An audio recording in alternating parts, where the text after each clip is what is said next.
Let's confirm our results from parts A through D graphically.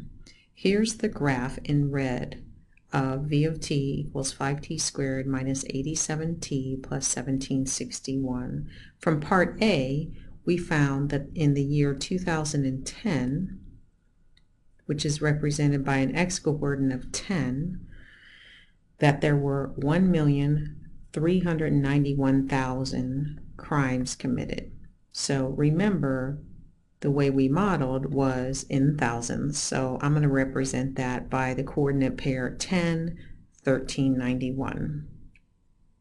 And then in part B, for how many violent crimes were committed in 2000, we would go to the y-axis here, because 0 represents the year 2000, and we had 1,761,000, which is 1,761 violent crimes. So that was part B right there, so I'll label this A here.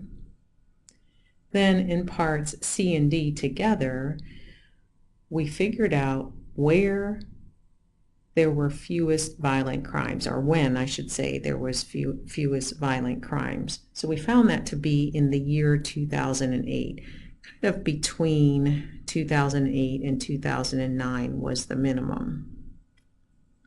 So part C and D,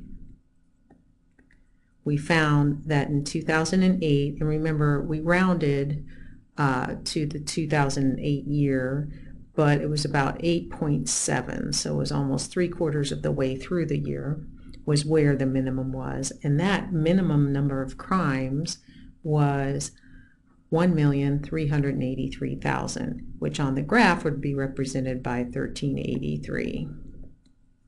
So that would be the minimum. The last part here, have the number of violent crimes increased or decreased since 2008?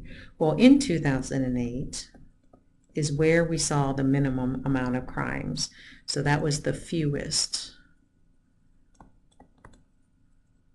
number of violent crimes.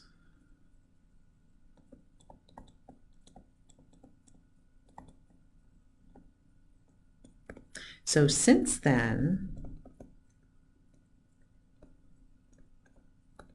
the number of violent crimes has been increasing.